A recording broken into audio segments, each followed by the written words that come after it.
Siamo a San Lorenzo Gentino, un'azienda storica, oltre 90 anni di storia in questa cantina, che è la cantina Scolaris, insieme a Claudio Bertosso, che è il direttore commerciale di questa cantina. Oggi siamo qui per parlare di un vitigno autoctono della nostra regione, che è la Ribolla Gialla. Questa cantina, che ha una storia quasi secolare, produce questo vitigno in che varietà?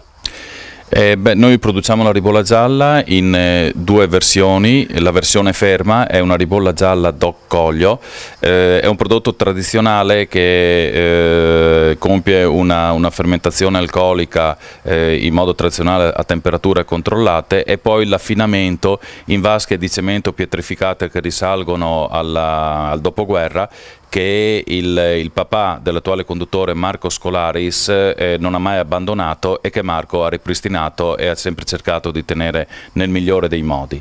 E quindi una ribolla che viene vinificata nella maniera più semplice possibile, fermentazione alcolica, affinamento in vasche di cemento, imbottigliamento, ulteriore affinamento in bottiglia e poi finalmente accede al mercato.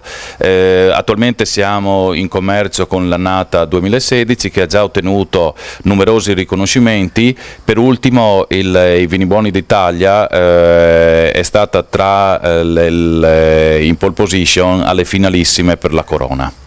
Questa ribolla gialla viene tagliata con qualche altro vitigno o è in purezza?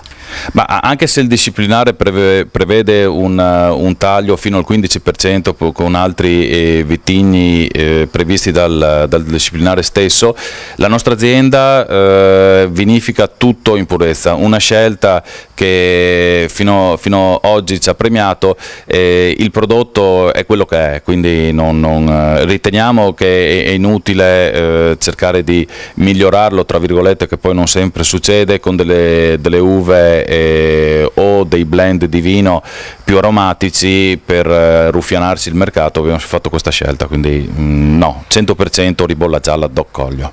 E allora un piccolo non suggerimento, una piccola spiegazione di quella che è questa ribolla gialla, il tipo di sapore ma al palato, cosa scopre chi assaggia la vostra ribolla gialla?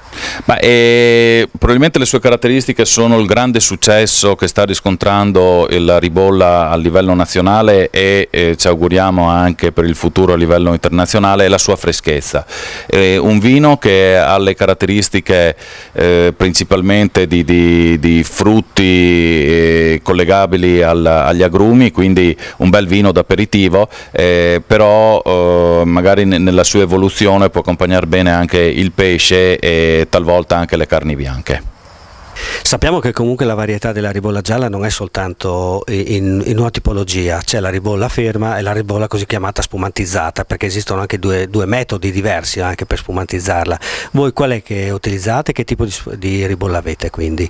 Sì, noi abbiamo anche la versione ribolla spumante, è un metodo Martinotti, quindi alla rifermentazione in autoclave, è un prodotto, quindi la base è la sempre ribolla DOC Collio, che viene vendemmiata un po' prima della versione ferma, e viene rifermentata, rimane in rifermentazione per un 4-5 mesi, quindi è un Martinotti detto anche Charmat medio, e poi rimane in affinamento per altri 2 mesi, quindi esce circa 6 mesi dopo il termine della fermentazione alcolica. Sì, quindi 6 mesi di spumatizzazione in totale. È un bel vino di aperitivo, un vino molto collegato, molto fashion, collegato alla mondanità, e un bel vino estivo, e anche questo vino sta riscontrando molto successo, soprattutto tra i giovani.